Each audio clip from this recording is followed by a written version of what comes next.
Hi guys, welcome. And if you are returning customer, welcome back. So today's topic is going to be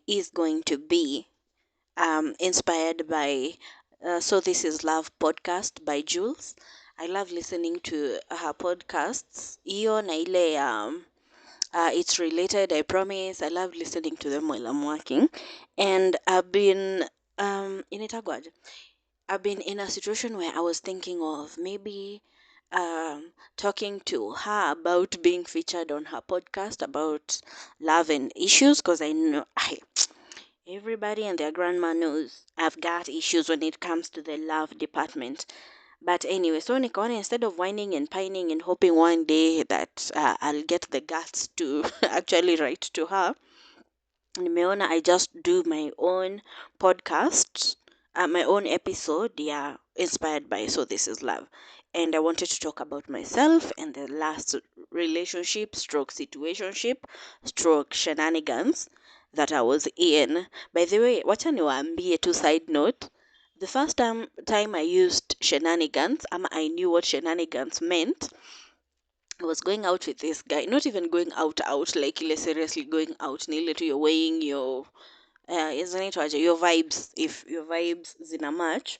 And then one time I spent like a day with this guy at his home, and tukienda kutoka, and we didn't do even anything crazy, like we were just hanging out. Tukienda kutoka, I was joining now another friend who is a friend to the two of us, like ni mtu anatujua sisi wawili individually ama separately. And while this guy was syndicisharing me, and now when I'm headed to my friend's place, he was like, and don't tell anyone about our shenanigans. So I was like, this is so cute. Like, this is nice. Because the word shenanigans sounds so interesting. Well, wacha niende nijue what shenanigans means. I was very young, but still, like I was around 18, 19 years. But still, okay, I felt bad.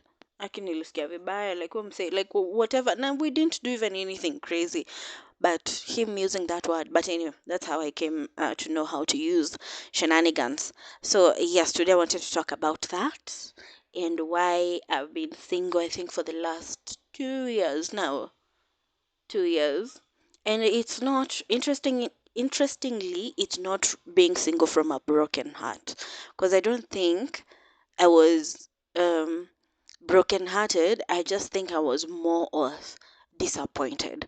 And I'm hoping by the end of this episode, you are going to be on my side, or you're going to maybe even in the comments let me know where I might have fucked up. So let's start now. The beginning of this story, I was about ilikuwa 2016. No, the beginning ilikuwa 2016, 2017, roughly there. 26, yeah, I think it was towards the end of 2016 or early 2017. And I had joined MKU earlier. Nilikuwa nimejoin at nikiwa May of 2026, and in there I became friends with a lady who is going to be featured on this podcast soon. Yes, we became friends, very close friends. Ile yenye sasa you go beyond being friends, you're more like family. I knew her family members, she knew my family members. So kwa hiyo harakati na nini, we are close, we are everything. And that was it. And she was a chick. So one time while we were on holiday, I saw her post this photo of two guys, and one of them was holding, not even holding, like ameshikilia mtoi wa wenyewe, like katoi lean on this guy, and then his hands were around the Kayang chick. And I was Kayang girl, like young 4 years old, or at most 6. So and in that photo mi ilinibamba, like huyo msemo alikuwa ameshikilia mtoi, ilinibamba. And I was like, kwa comments za beshte yangu kwa Facebook, I nika comment here, like, who is the guy on the left side, or on the right side of me looking at the photo? Like, if I'm looking at the photo, who is the guy on the right side? And akaniambia it's one of her cousins na nini nini, and I thought it was cute. He was cute and everything. I think I also asked if he was single, something kwa comments too. So this is near a place where everyone and their grandma can see what I'm writing. So and after nimeandika na nini, I just left it as it was, like you're cute. And hiyo ndio ilikuwa naona ilikuwa one of my downfalls, because if even now if I meet someone who is quite attractive, I'm not ashamed of saying it to their face. Like the other day, earlier this year, I met this guy akona very beautiful eyes. Like they are very light brown, and he's a dark skinned guy. Not even dark. He's quite brownish, but not like macho zake haziendanishi na skin tone yake. So, and in our interaction, I was like, "Well, I'm saying you have quite nice eyes." For me, it has never clicked as if it's something, it's me making a move until sasa nikachanuliwa na Nairobi. It has never clicked as if it was me making a move. Ni ile tu, it's just, and for me, it's a natural thing. Like if someone is quite attractive, someone has a great beard, hata kwa supermarket wao wase upakia msee bags na nini. If uko na sijui, kuna men who know how to take care of their fingers, and you have very cute, not even fingernails, like mkono ya msee ijaparara ijakauka. You know how sometimes men walk around with hands looking like sandpapers, na msee ako na mikono supu na nini, and ako kwa supermarket. I won't feel shy telling them like, hey msee, you like you have quite nice fingers. I mean, you have a very nice beard. I mean, you have a very nice haircut. I mean, this is the haircut for you. And nitatoka hapo without even thinking twice about it. So even after I wrote in the comments na nini, and we were commenting back and forth with my friend who had posted the photo, akili yangu I click that this guy is going to see what I'm saying, and even if he does, it's not, for me see it ni big deal. But kitu ingine hata sikuwa nimefikiria ni the girlfriend, ama if this guy was married, ama if whatever was happening might also be able to see this me posting these things about the guy. So mi nilipost na nikamaliza hiyo story.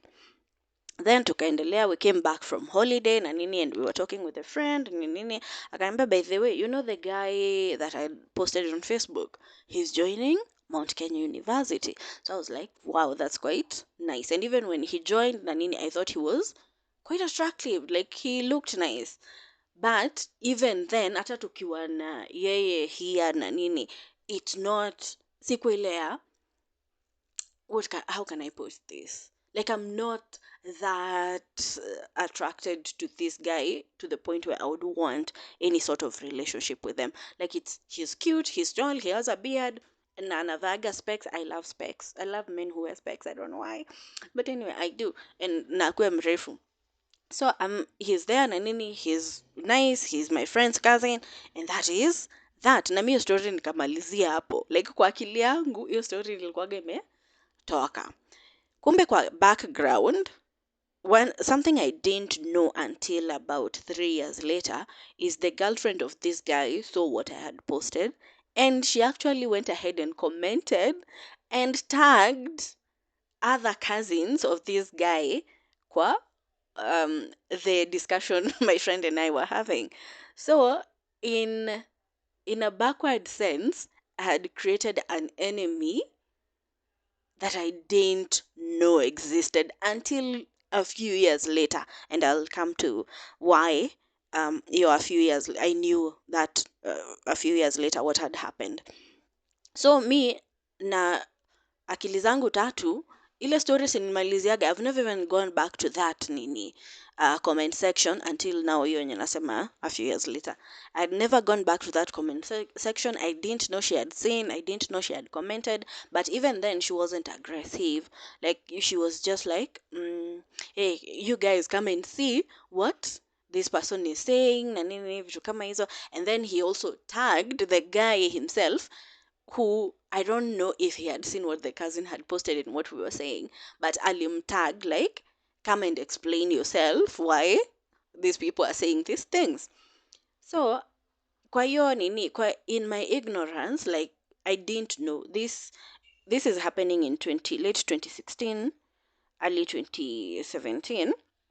It wasn't until 2019 there that I found out that this chick had seen those discussions na ilimuaffect in one way or another.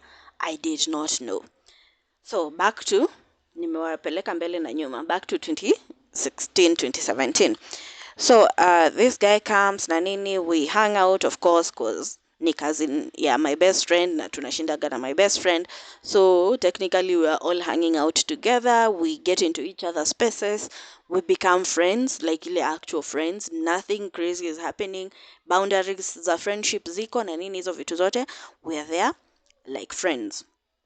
So and then we had this thing, tulikuwa hustlers sisi wote, suffering in campus. So we had this other friend who was not in Mount Kenya University. She was going to KU, and she had opened an online writing account. Na alikuwa anataka watu wa kumwandikia. She needed writers, that is, to be writers to be doing the ninis for her, to be doing the different articles for her.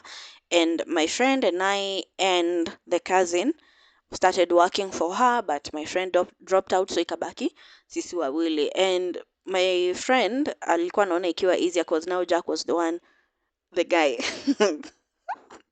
I didn't want to say his name, but anyhow, the guy now was the one who was doing most of the work, working directly with now my other friend from KU. So he was the one who, our first payment, he was the one who got the payment. And it wasn't much. I think it'll go around either 2 so or 5 so. I don't even remember how much it was.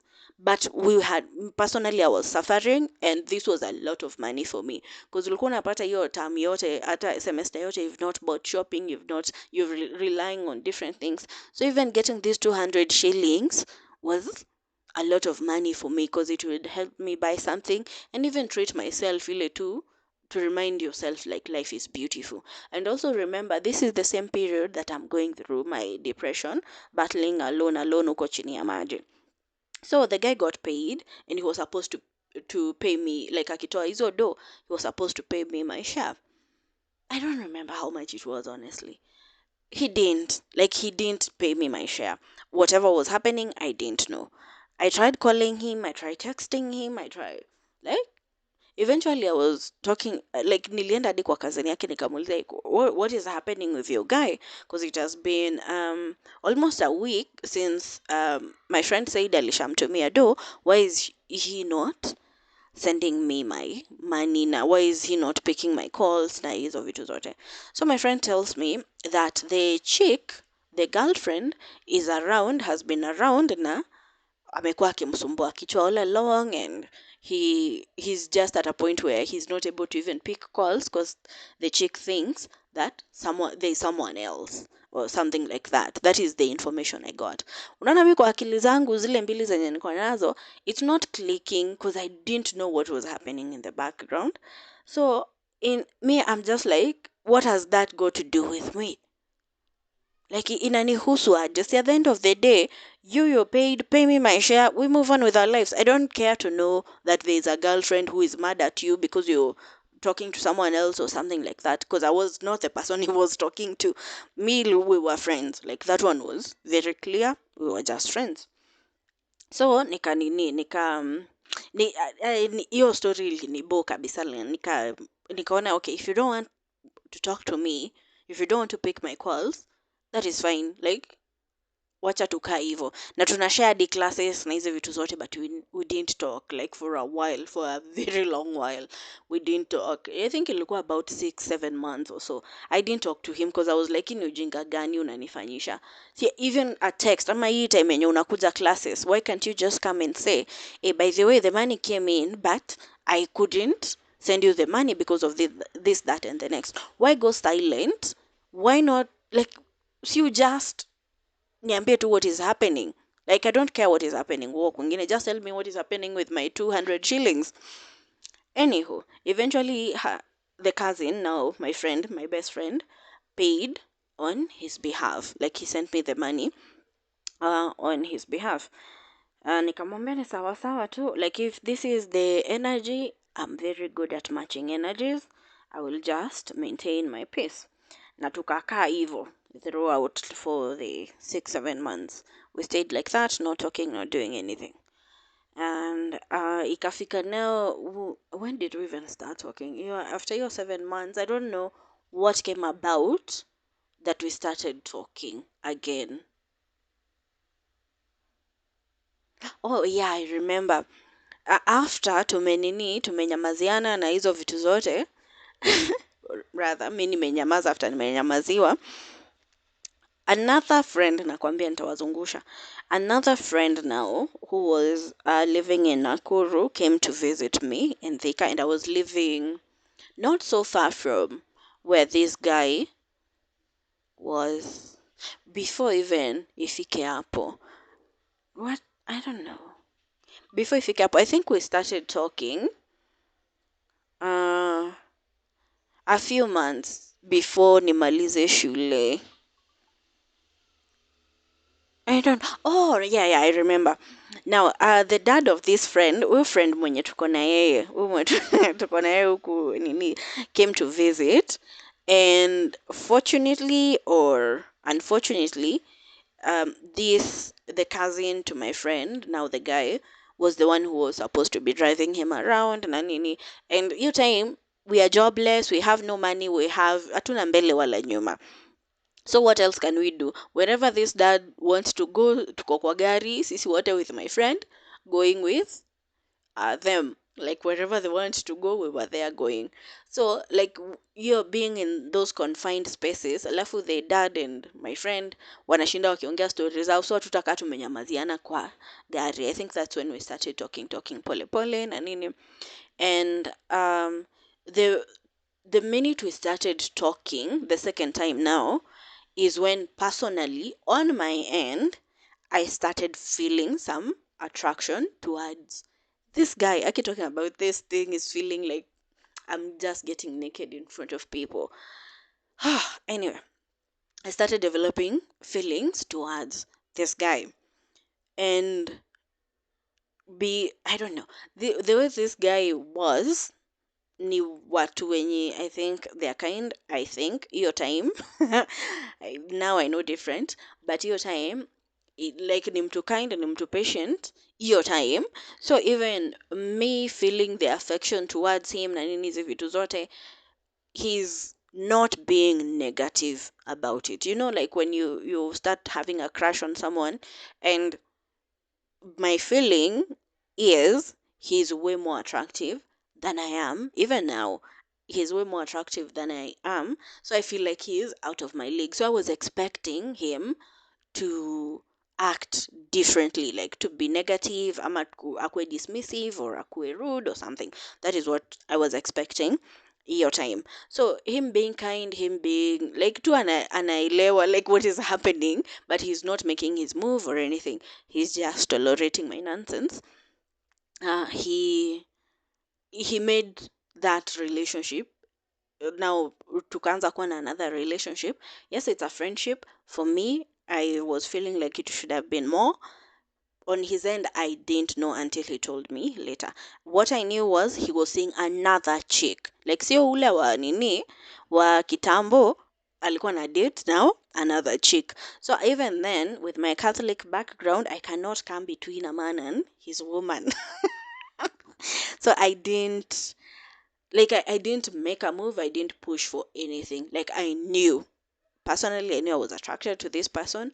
I loved enjoying time with them, and I think they also liked enjoying time with me, because we would spend a lot of time more than I was spending with my friend.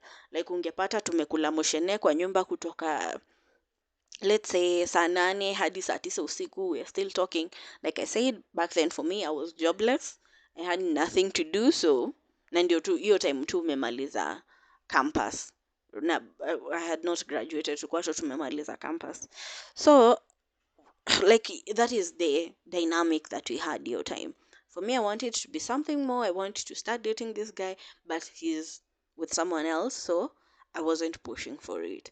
By me saying he was being, I think he was being, your time when it was happening, I thought he was being kind, he was being tolerant.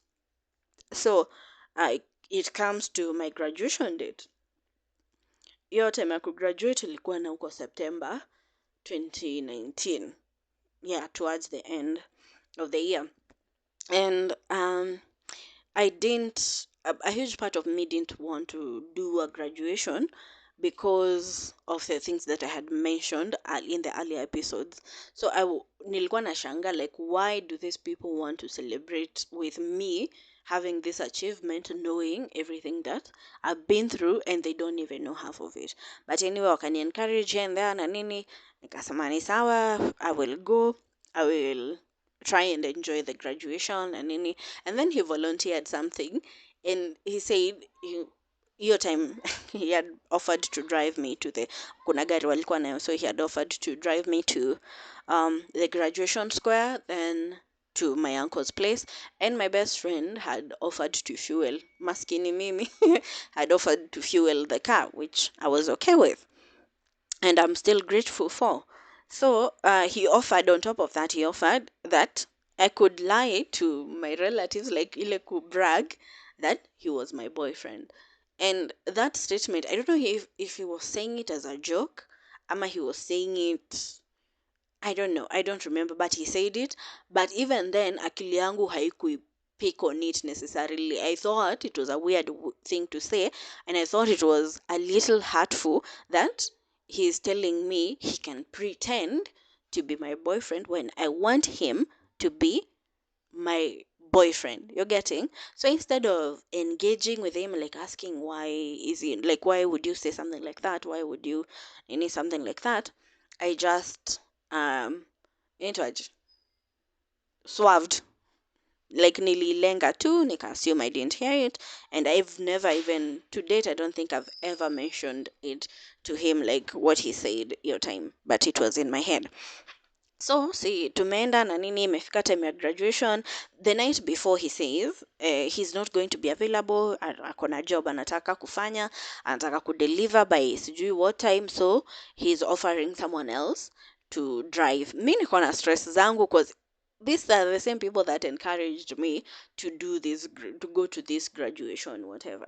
So I was like, don't even bother the stories a driver, like sare tu achana nayo, like I will just walk, because initially my plan was to just go to the graduation and everything and come back to my house, because I don't have the money, I don't have rent, niko na time gani ya kwenda kucelebrate na wasi.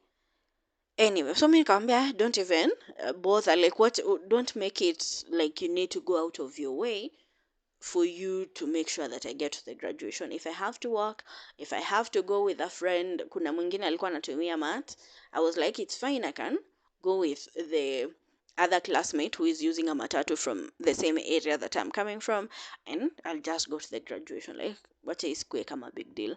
So mi sijui kama yeye alichukulia like I was disappointed, ama I was, of course I was disappointed, but the way he took it, because he said it's fine, I'll be there, like I'll make sure I'm there, was for me like come off as like he felt I needed him to be there. Which is okay. It is complicated, because I was like, it's fine.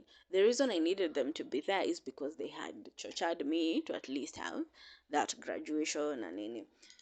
Anyhow, so we need. We went ahead. He took me to the graduation with my friend. We had fun. I came back. Akinakwambia watoto wameanza kublast hizo vitu. Man, na ni saa hii almost 7 in the evening. Anyhow, yeah, so I went to the graduation. I went now to celebrate where my relatives were celebrating na nini. On our way back,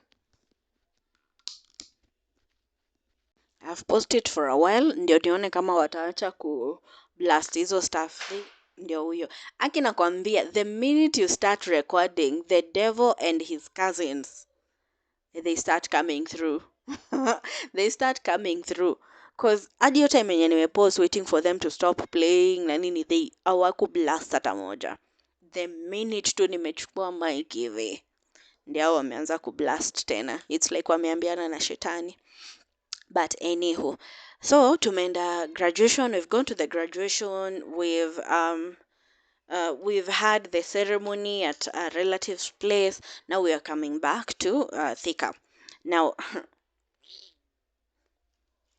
while we were on Thika Road, um, a cousin who drove back with us, like he was in the car with us, asked, "By the way, you two people, munaka kama something is going on between the two of you. Is there something going on between the two of you?" And before I could even say anything, this guy was like, "Oh, no, no, no, no, no, no, no. There's nothing going on between us. Nothing." And I was like, "Okay, interesting." Because I remember a few days ago, you were saying you'd pretend to be my boyfriend. But now, you'd rather even jump over Thika Road to tell people that there's nothing going on. But anyway, I was like, I wish I had listened. Like a few years later, I wish I had listened to him when he was saying that, because I would have ended things um, before utter the is the answer. But anyway, it was true. There was nothing going on between the two of us. But given the conversation that we had had a few days earlier, I was like, this math is not mathing. Because there's a way you can say things na leo inakaa, today you're being kind, tomorrow you're trying to be ruthless. Like your math haiku math. And as usual, kama tu ile comment alikuwa amesema pretending to be your boyfriend, I nikasolve hata hiyo, like I didn't, like I just buried it in my brain. Tukafika thika vizuri and we continued with our life. And then we started now a few, like after a few interactions here and there, we started now having a situationship. No, not even before the situationship. After coming back hizo stories zote na nini, one evening he was supposed to come to the place where we used to hang out, my house back then. And then he didn't show up. So I asked him, "Hey, are you okay? Because I had made a lot of supper expecting that you're going to show up." And he was like, "No, I'm feeling quite sad. And today I just want to walk around aimlessly and get this thing out of my system." Kamuliza, "Mbona are you sad na nini?"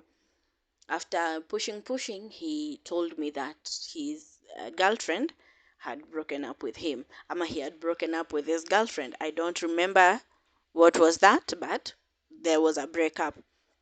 And I was like, okay, interesting. So after your breakup, ndio we started a situationship like a week or so later. Like it didn't take that long. A week or so later na nini. Before we started that situationship, a friend, remember, I have feelings for this guy, but I don't know if he has for me because your time alikuwa na date. The roommate I was with, akaniambia one day I was telling her the way I feel about this guy na nini, interesting. And the roommate was like, "Why do you think he comes all the time to spend time with you? Like almost every day I come back to the house, he's here with you, munakula story hadi usiku. Like, why do you think he does that?" So I was like, I don't know, maybe anatafuta, cause hata yeye alikuwa na roommate, maybe anatafuta mtu wa kukulanisha na yeye or something, I don't know.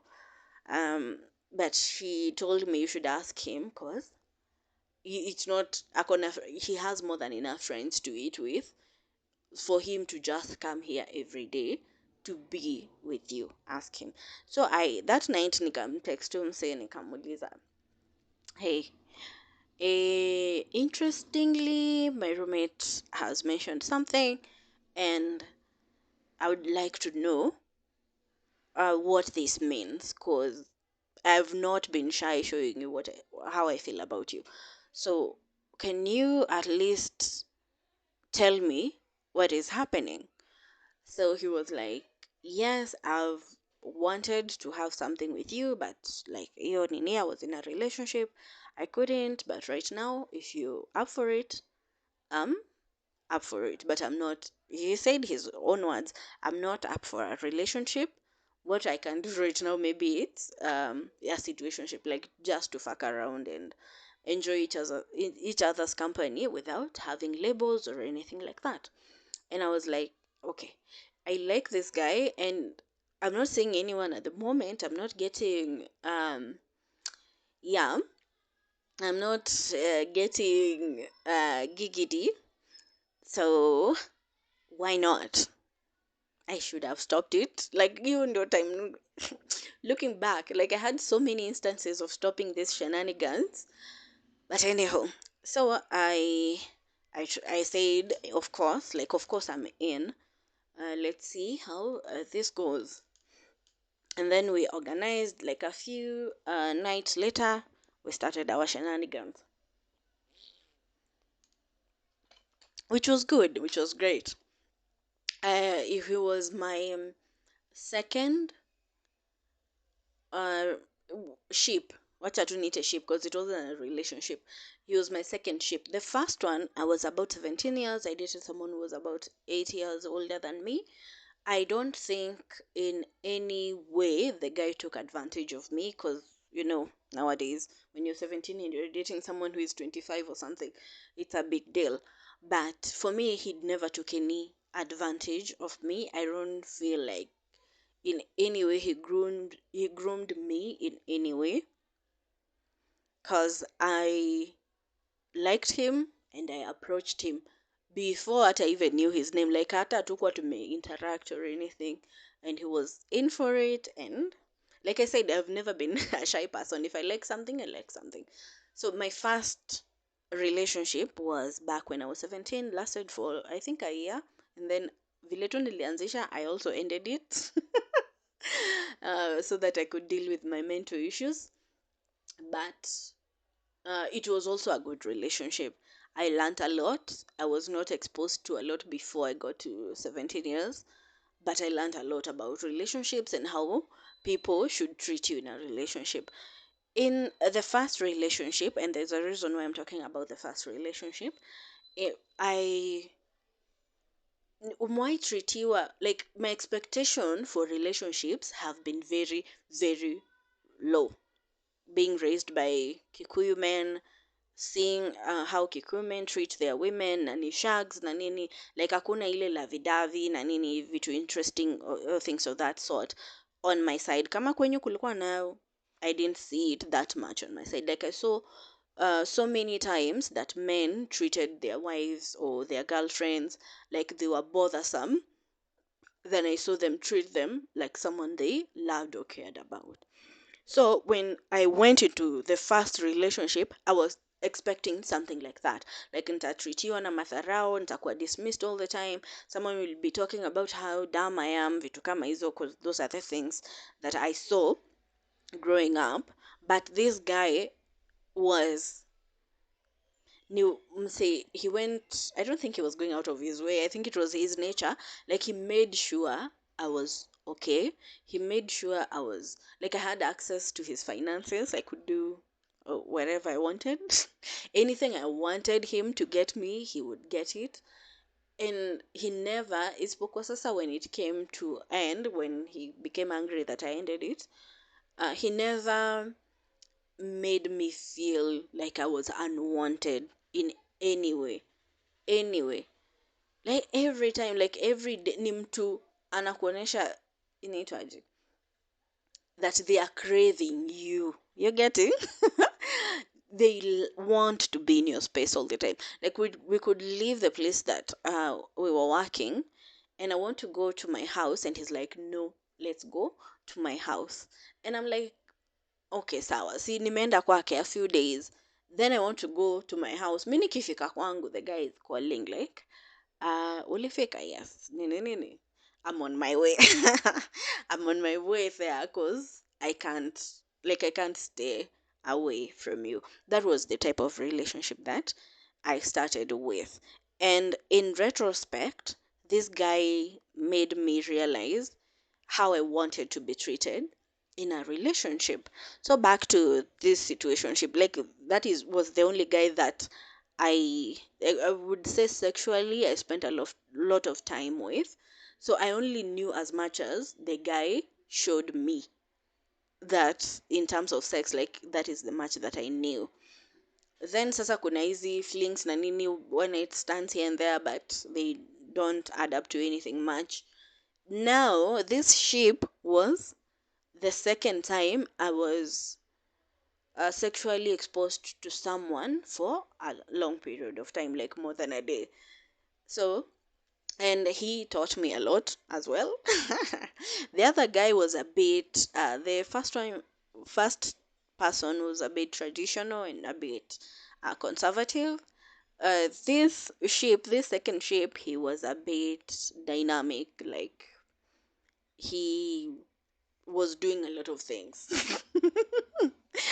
I don't know. He was doing a lot of things that I didn't know people would do, especially in a situationship or whatever shenanigans that we were having. Like, some things I thought people only did them to people that they wanted to be with full time. Like, for instance, I could never go down on anyone hata kama we're in a relationship unless it's a special day, because that, for me, that is something that I feel like I'm going out of my way, like I'm going out of my way kabisa, out of my way kabisa. But this guy is telling me we're in a situationship, but the things he's doing, I'm like, are you sure? Because these things that you're doing, I wouldn't do for someone I'm in a situationship with. You're getting? I wouldn't do for someone I'm in a situationship with. Anywho, so hiyo ilikuwa one of the other things yenye ile nikoroga akili, ile ni confused. It got me confused. But anywho, so we started our shenanigans, pole pole na nini. I'm getting excited to hang out with this guy because it's like a learning lesson every time. We, nakwambia, unansonyi walinilea wasisikii. Anyhow, so yes, we did that for quite some time, on and off, na nini, for about 3 months. So already, remember we met in 2017, 2016, 2017. Then this is around when we are starting now to engage in our shenanigans, ilikuwa 2019. So we've been friends for close to 3 years, plus the 1 year that I didn't talk to him because of his nonsense, to 2019, where now we started a sexual relationship. 2020 comes along, the beginning of 2020. Before I get to 2020, in 2019, I keep mentioning I was jobless. I got my first job towards the end of 2019. Ilikuwa around, I think it was I graduated in August, September there. About November, around either end of October ama hiyo period too, I got my first job then, na ilikuwa ya sales, and I had no experience in sales. I had no network to rely on. Like, I had nothing. And this guy, the one I'm in a situationship with, was the one now coaching me in terms of sales. It was hospitality sales, and he had a background in tours and travel. So he was the first person to give me my contacts za kudeal na tour operators, vitu kama hizo, how to navigate the sales industry, hospitality industry, the different people to talk to, the different companies to target, vitu kama hizo. Like, he was the one who was coaching me hiyo time while we were also doing our shenanigans. So we went to, now we are in 2020, towards early 2020, before COVID hit, early 2020. And for some reasons, this guy started acting a bit weird and off. Remember, we're in a situationship, that is well and done. But even then, he's not being disrespectful. He's not being, unaona, hata kama ni situationship, most of the time you don't get to spend a lot of time with the person. I think with the person you're in a situationship with, it's usually a matter of convenience. Like, tukikutana, we can do this, tukikutana, we can do that. We used to hang out a lot. Like, hata mtu angekutana na sisi, immediately their mind would think we were in whatever relationship. And I'm saying that because they mentioned it severally. Like, people would say, these people are doing so and so. Unaona vile una hang out na mtu hadi the way you speak, the way you talk, the way your facial expressions na nini, they start mirroring each other's because you've spent too much time together. So in our situationship, that is how it was. So in early 2020 ndi akaanza ku act weird, The first time was when he went, I think, to visit his cousin in Chaka or something. I don't know. I don't know. I don't even know where Chaka is, but I think she was in Chaka. And even when he was there, Nanini, we were talking, we were fine. He was even sending photos and different videos of the things he was doing. We were like, vitu kama hizo. And then the funny thing was, I kept asking myself,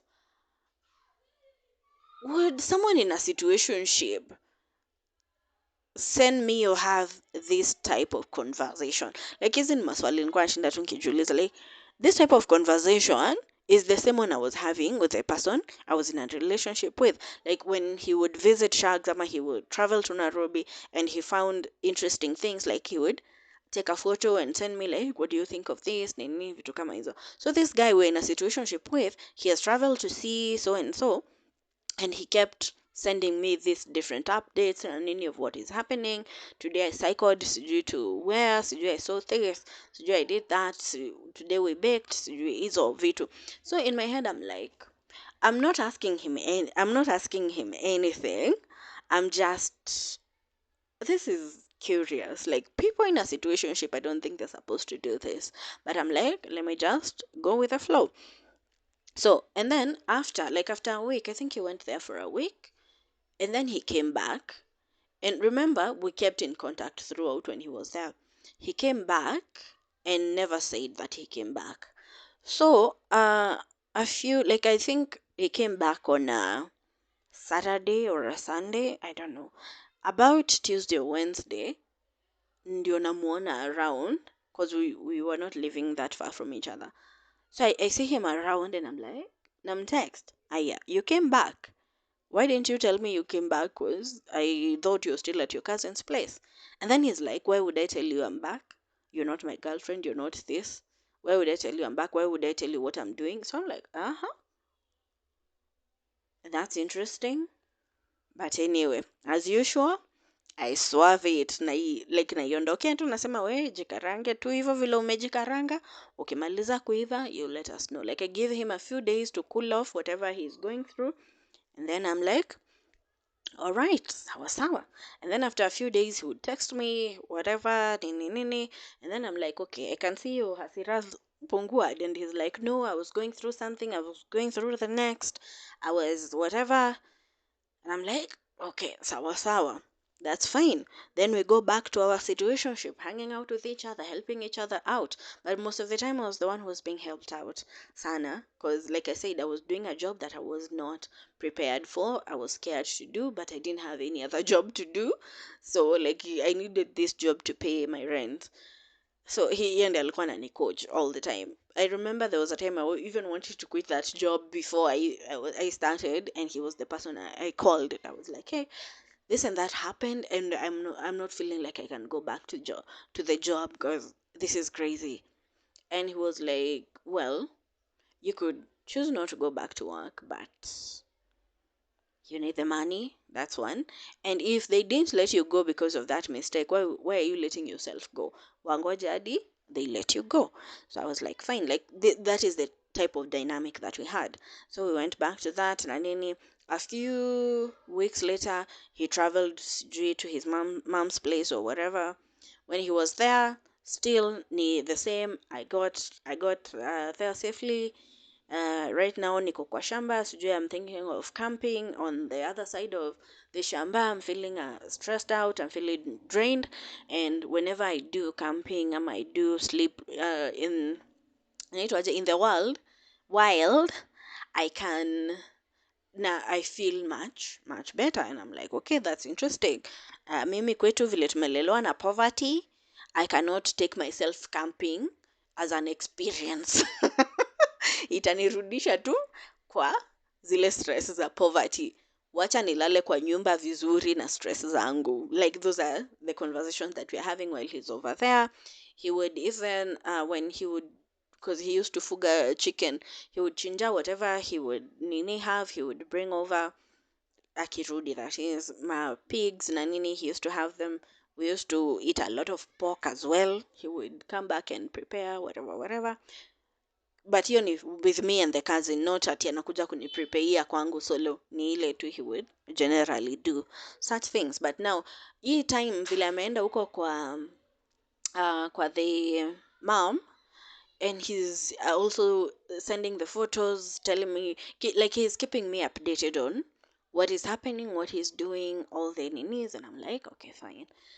Then he comes back, and hiyo time ananiambia, yeah, he's coming back on this date nini, naambia sawa sawa, I can't wait to see him. And amerudi 3-4 days, he's not talking, he's not doing anything. So I'm like, interesting. Hi, you said you're coming back on this date. Do you come back? Ama bado you're still at your mom's place? Then the guy blows up on you like, why are you asking na nini, vitu kama hizo, who are you to ask hizo, like those type of questions. And you're like, interesting, whatever it is you're going through, fine, pambana. Then a few weeks later, he would travel elsewhere. Like we would go back to the situationship again. Like after he had cooled off, would go back to the situationship again. Then he would travel wherever, and then he would act weird. And then hapo I think kuna time I mentioned to him, but then do you know, interestingly, every time you travel, every time you go to a place, especially you're traveling siju to see your cousin, so you're traveling to see whoever it is, every time you're very nice when you're there. Like ukiwa huko, you're very nice, you're very good, you like vitu zingine, like even in the morning napata alishani text, alishani like ile good morning na nini, good night. I mean, like he is doing all those things zenye me bado I'm asking myself questions, because this is a situationship, it's not supposed to be anything else. But the minute you come back, you start acting as if I'm the enemy. So I told him, I miss the guy that I knew before the first time you traveled to Chaka. And he was like, you can go back to that guy basi, like that guy that was there before when I went to Chaka, you can go back to that guy. And I was like, okay, interesting. Bado nikaacha ajikarange na mafuta yake akaiva. Then we went back to the situationship again, na nakwambia loving someone. Anyhow, then another time, I remember I was in town, nilikuwa natembea, ilikuwa university way. I think it was along University Way. I remember, no, I was along Koinange Street, coming from University Way, nateremka na Koinange Street. And I had not talked to him for a few days because he had traveled again. And nilikuwa najua he had come back. And as usual, so unajua msee sijui anajikaranga na nini for a few days, then he cools off. So I was like, he has been back for a few days. Let me call him now to find out if he's okay. So I'm like, hey. Yes, I heard that you're back. Are you okay? Are you nini? He's like, yes, I'm fine, but I'm tired and I just need to rest. Then I will catch up with everything else. And then the guy nikamwambia, by the way, yani ulirudi na hata uwezi ni call, haujani miss like. And he's like, why would I do that? Why would I miss you? You're not my girlfriend. Why are you acting like? I'm like, huh? Since when did I act like a girl? Why, poleni, imebidi ni pause kidogo. Anyway, yes, now, like, why would I act like your girlfriend? They already know the parameters of this relationship that we are having. So why do you keep bringing that statement along? Anyway, but mjinga mimi. Anyway, siku, I still like let him cool off and whatever. We went back to the same shenanigans. Now, within that period also, I changed my job. Like nilitoka from the hotel I was working for, I went to another company, but in terms of sales na nini, and we were still cool, we were still hanging out. He was still the person teaching me the different ways to go about things, vitu kama hizo. And then after a while, I think towards the end of 2020, 2020, yes, I think towards the end of 2020 or 2021, one of those, he they got a business opportunity and he decided to move to another nini in Kitengela, like to go live in Kitengela, which was good. Like it was fine. He is growing na nini. So during this shenanigans of ours, this guy had mentioned that the reason we've not gone to his place, because interestingly, I had never gone to his place. Like in the reason I hadn't is because he had a roommate now. Wote walikuwa, he was working from home. Sijui what the roommate was doing. He was also working. Anyway, so this guy told me that the reason sijaienda ni juu anakuwaga na roommate in the house all the time nini nini. He wouldn't want me to visit his place. So when he moved to the new place, he nakwambia, he settled in, he sent me photos of the new house na nini vile ilikuwa supu hizo vitu zote. It's like it was quite nice hizo whatever. When he's sending me these photos, I'm like, do you remember a few weeks ago, like I'm not telling him, I'm just telling myself, do you remember a few weeks ago this guy telling you that you're not his girlfriend? And so nashindwa, mbona unatumia picha za kwako? Like, why are you sending me these photos yet at the end of the day you said we're not girlfriend, like I'm not your girlfriend, why are you doing this? But again, I didn't bother or anything. So nikamwambia sawa, the place looks nice nini nini. And now I recalled back to what he had said. Like the minute he got a place that he would call his, we would do a game night. Kuna games mingi mimi sijui kucheza, and I was so excited about playing these games, like hizo kina Scrabble, kina Monopoly, kina nini. I needed someone to teach me how to do it, which is what he had said, that the reason to jenda huko ni juu kuna roommate na nini. But once he has his own place, we are going to be able to do that. So mimi nikasema sawa. So when he's showing me his house, the videos ya nyumba yake vile inakaa nini nini, nikamwambia by the way inakaa poa, whatever whatever. Then hapo chini nikaandika, finally I'll be able to learn how to play games on a game night, like one of these days. Hey, mtoto wenyewe wacha alipuke, wacha wake moto. Hey, you're not my girlfriend, it's not like a must for me to invite you to come over, vitu kama hizo. So I'm like, what games are this? Niliandikiwa paragraphs, like ilikuwa inatuma ya kwanza, ya pili, ya tatu. I'm supposed to be the dramatic one and I'm just there writing okay, OCK, okay, all right. Wacha tu, like niliandikiwa, zimetumwa zimeendanisha zikiwa zimepangwa laini. And eventually I was told that officially that was the end of our situationship. And I was like, okay, that is fine. But then again, I asked, because like I said, now I'm in a new job, I'm dealing with the new job and how to go about it. But nikamuuliza, will I still have access to you when it comes to things about these jobs? Because I need a lot of assistance, a lot of help, hizo vitu zote. And he was like, fine, Izo, I'll help out where I can, but I don't want us to go on with this. What he said was, atinakan kama na confuse that this is something that it's not.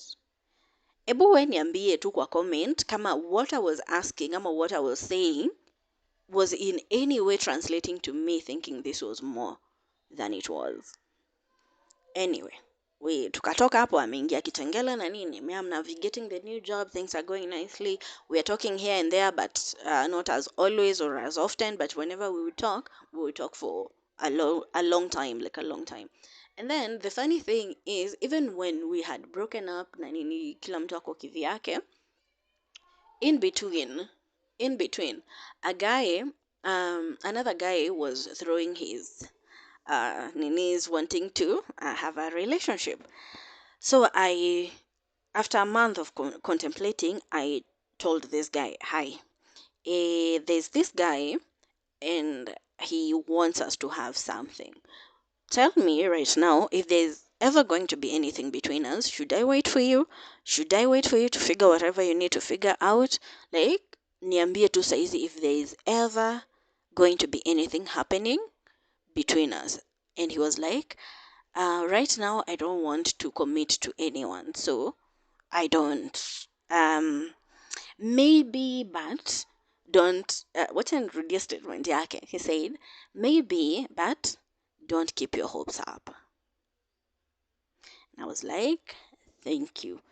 Hiyo tu time yenye anaendelea kutype kunielezea whatever space I hold in his heart, I was like, I opened the chat to the other guy and I was like, that's great. I'll be in Kitengela on this Friday. I can come over because I had a meeting in the morning with potential clients.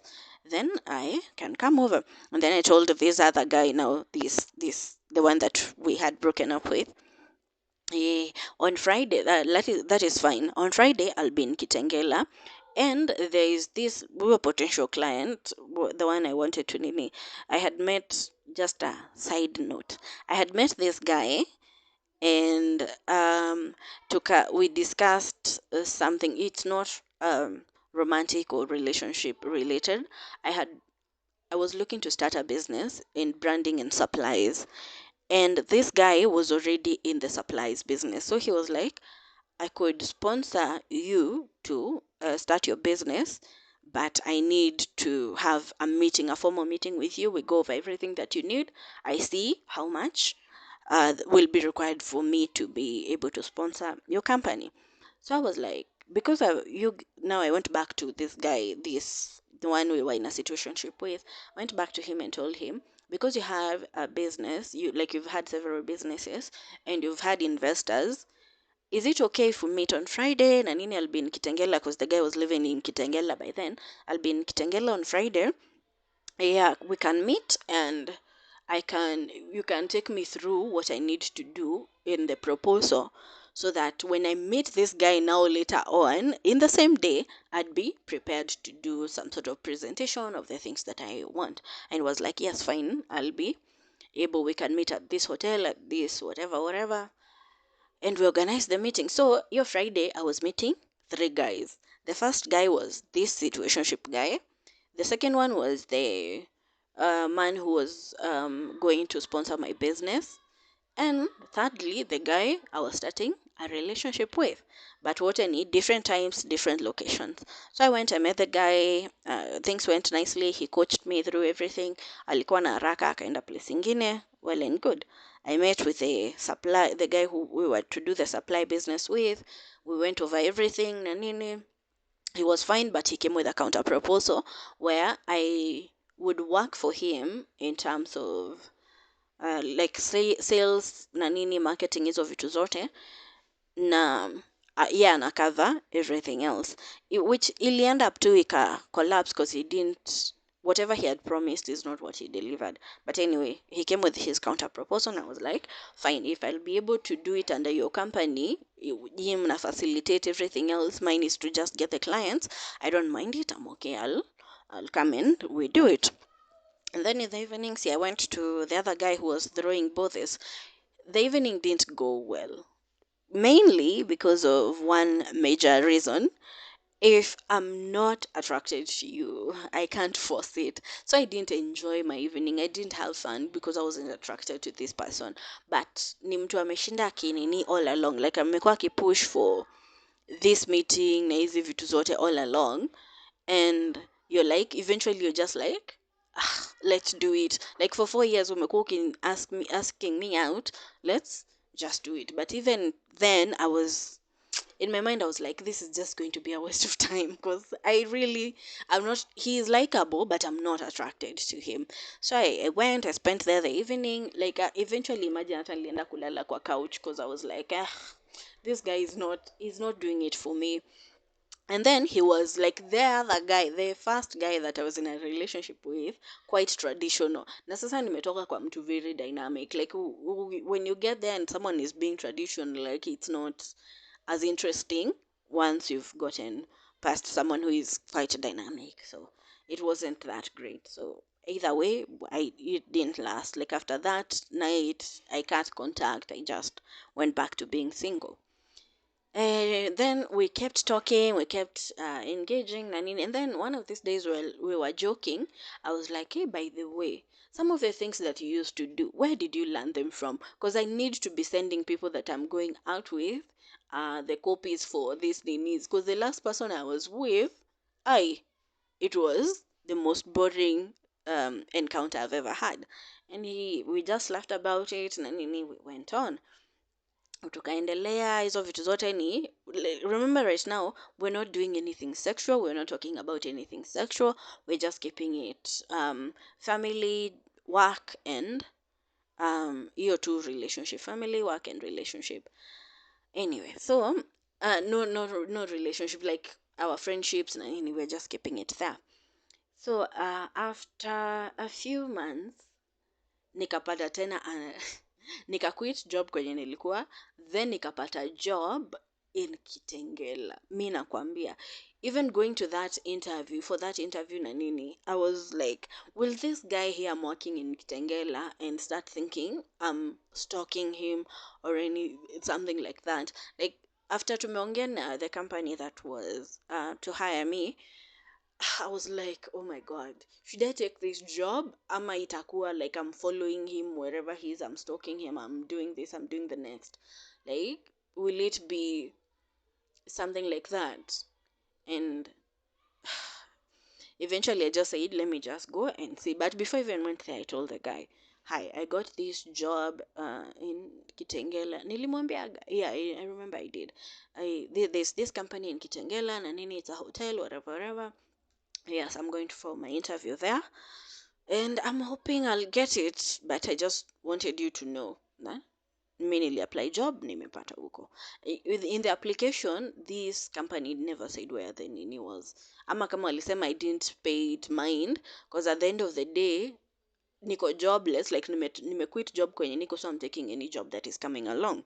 So you just apply and go with it. So I went, I did the interview, I got the job, it was great. Na nini, na nikamwambia, I've gotten the job in Kitengela. But even during the interview, acha nikwambie, during the interview, I asked my would-be employers, um, will I have to work in Kitengela town? And they were like, no, since it's in sales, you'll be mostly focused, utakuwa side za Nairobi, utakuwa side za Westlands, Upper Hill, na nini, like, our location is in Nairobi, not Kitengela. Like, Kitengela is where the hotel is, but the marketing side, operation side ni Nairobi. And I was like, thank God, because I don't want to be in a situation where inakan kama I'm stalking this guy. So of course nimepata the new job na nini, I'm moving on along, tukaendelea vizuri, we're still talking here and there, we're still hanging out here and there.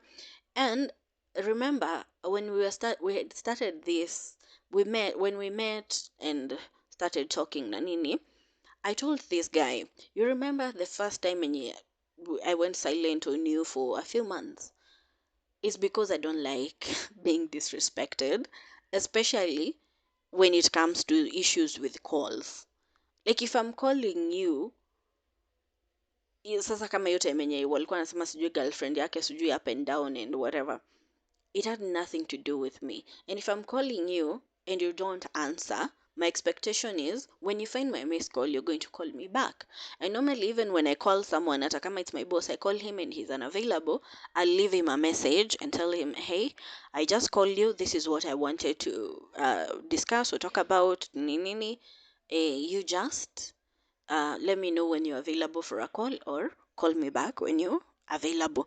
If it's something he's able to respond, he'll respond kama ako online, ama he's going to call me and say, I saw what you wrote, but I'm available now. Like, that is my nature. So even with this guy, I was like, if I call you and you don't answer, I won't go into chaos and that in dramatic ama nini. My expectation is when you find the call, you're going to call me back. Or when you see my text, you're going to text me back regarding that. But if you want me to hate you, this was my statement. If you want me to hate you, do what you did, um, like the other time. Because hiyo kitu mi huwa inanibo. Hata nikiona a call from my enemy or someone I despise, I still pick it. I listen to the person. Ama if they leave a message, I respond to it. If it's something negative, hapo ndio I hang up. Like I'm not going to disrespect someone's time by not answering their call. Hiyo sionagi ikiwa nini, like I don't see it as something very mature. And when someone does it to me, it offends me sana. Sana. I like hiyo kitu huwa inanibo kabisa. So even with my friends na nini, if they find my call, if they nini, they always call back, because it's rare, it's also rare for me to just call someone like that, except for him, because like I said, he was the one coaching me on this, that, and the next sort of job. Nikipatana na kitu siwezani, I'll be calling him, hey, are you free? I am going through this, that, and could you assist me with this, that, and the next? And if he's able to assist, and I assist. Akiniambia, no, I'm not free, I'm engaged with something else, I'm like, well, that is fine. If you're not able to help, you can't help. If it's something you can answer, just let me know. So, nikijua that is the type of person I am, and then you go ahead and do something like that, it just pisses me off. So, back to the story. Niko the new job, niko occasionally weekends na nini utapata niko Kitengela, and he knew, he even one time alini drive to Kitengela na nini. I wanted him to see the place. He had also referred his brother, if I'm not wrong, his brother's company kwenye anawak na nini, to come and do an event at our place, which was good, walilipa do poa. So like that is the type of relationship that we're having. Then he tells me, like, after a few, I think a year and a half in the new job place, he tells me, eh, I- I'll I'm like, already I'm in communications with someone, I'll start seeing someone soon. And I was like, that's quite nice, that's interesting. Now I asked him, are you going to do it like you did with me, am you going to see someone seriously? And I was hoping in all my heart that he was going to get into a relationship, like he was going to get serious with someone, not another situationship. So when he said he was going to get into a situationship, I asked him, is it with someone that you know loves you like I did? Cause if huyo msee anakupenda the way I did, and you go into that situationship knowing you're going to waste their time the way you did with me, I'd rather you didn't. Like, my advice will be, you don't even. Cause the weird thing, when you're in love with someone, your mind ni kama inakuaga ndo wanasemaga love is blind. You don't see anything wrong with the person that you're in love with. You're there, you're blinded, you don't realize it. And I was telling him it would be so unfortunate and so painful for this other person, if you're getting into a situationship with them, knowing that they love you. I didn't care if he loved her. I just told him, if she loves you and you know she does, don't get into a situationship with her. Get into a situationship with someone you know does not care about you. If you want to go into a relationship, get into a relationship with this chick if she loves you. Kasema no, she knows the parameter, and nikamwambia those are my thoughts. You go ahead and do whatever you want to do. And that was fine. Now, they started whatever they were starting with. And then a few days later, I was moving from the place I was living to a new area, and psychological problem with me was a my challenge was, after the first time I moved now from campus hostels to the new house, I had a mini panic attack. You know the stories, if you've listened to them, hizo za episodes za kwanza kwanza, living with a scarcity mentality and poverty. Whenever you reach a milestone, it feels like a dream, like it's not something real, like you're going to wake up and you'll be back in the same problems that you grew up in. So I was like, okay.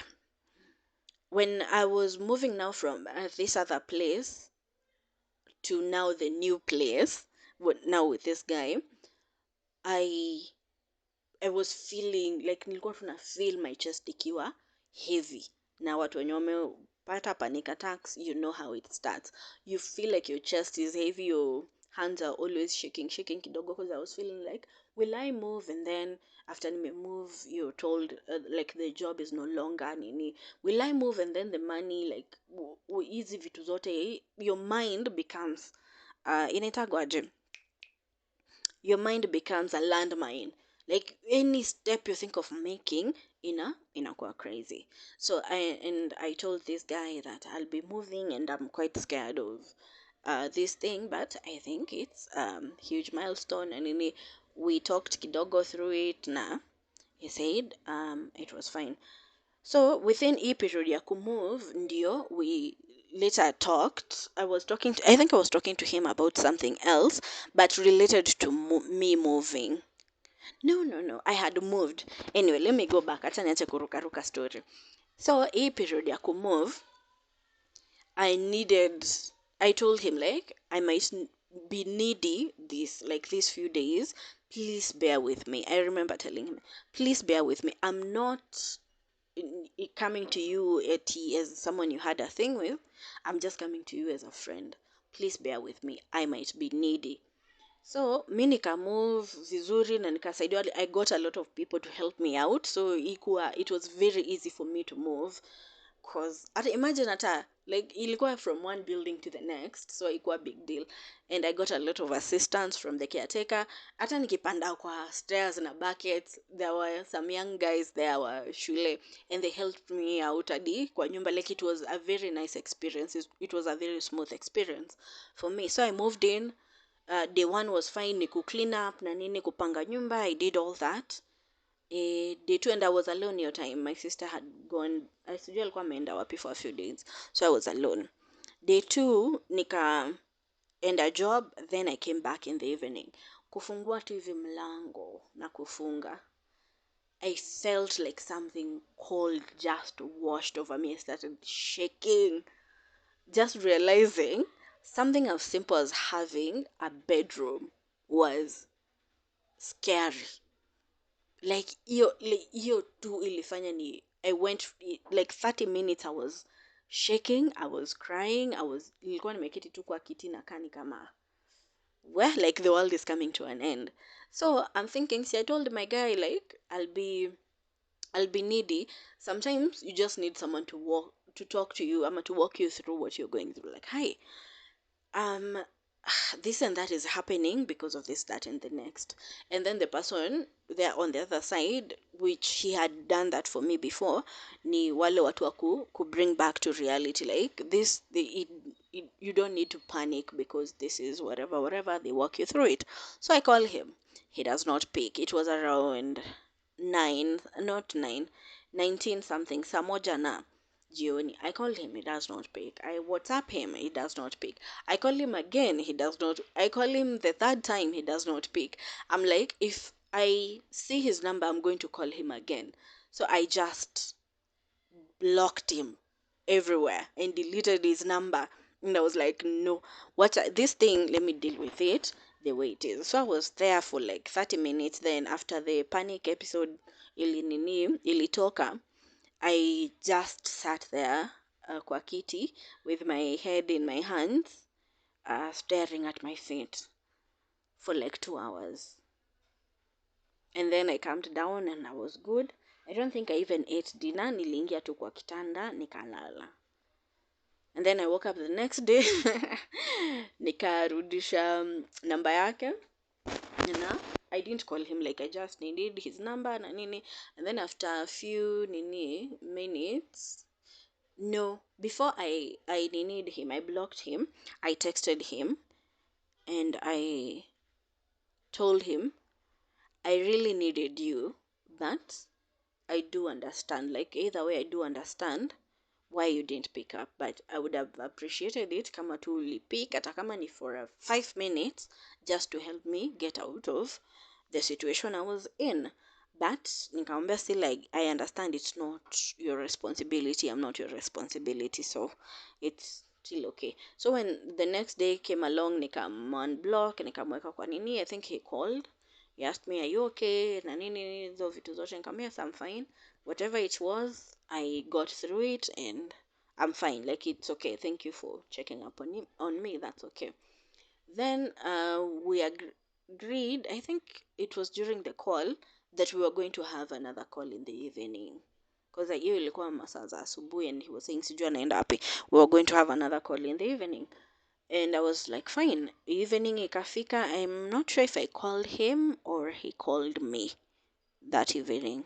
But chances are I called him anyway. So on the call, I'm like, while you're embarking on this new nini of seeing other people na nini,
like everything, either positive or negative, like everything itakaa ni kama it has gone, you don't care that it will be negative, like everything itakuwa waste, complete waste.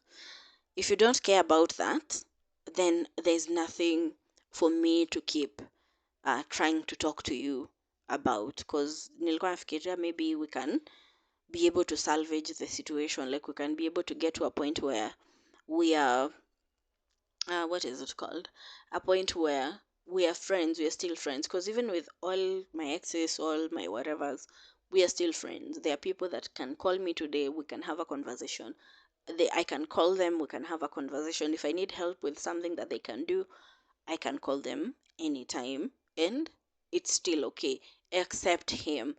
So it's so disappointing to realize that someone that didn't care that much for everything else. So nilienda from feeling heartbroken to being pissed to just pure disappointment. And either way, I'm glad. Like sasa, after thinking everything over, after going through that 1 year of no contact with that person, I'm glad that we met. I'm glad that I was able to get what I got from him, because I was telling another friend the other day, I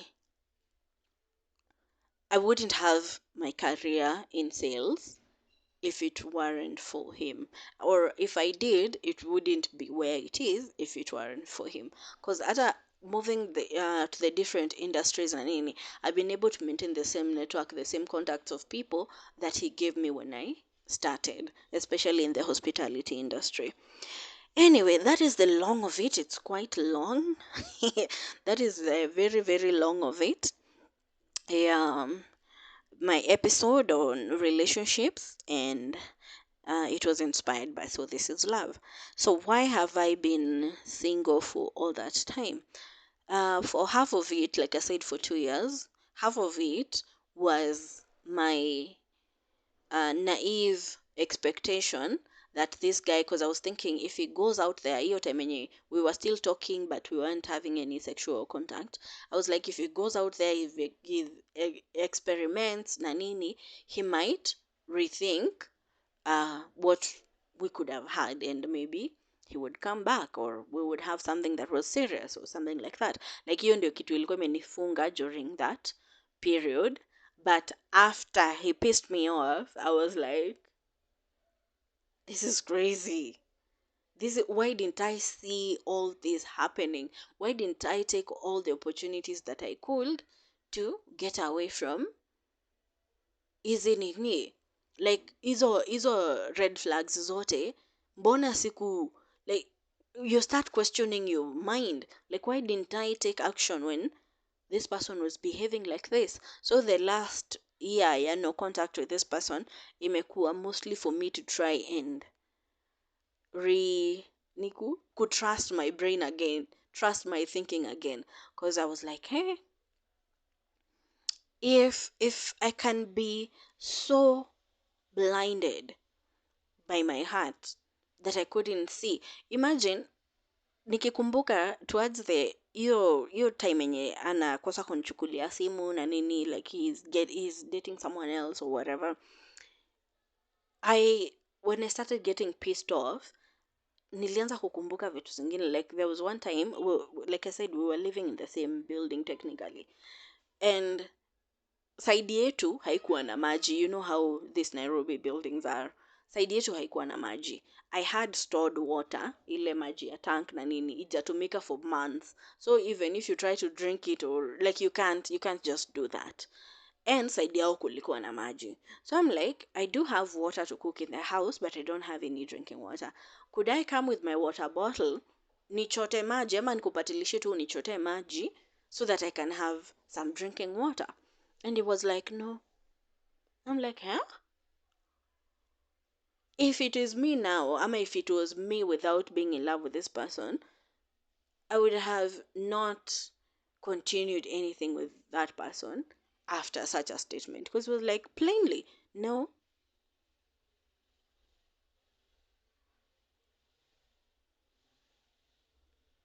So hapo unakaa ukijiuliza,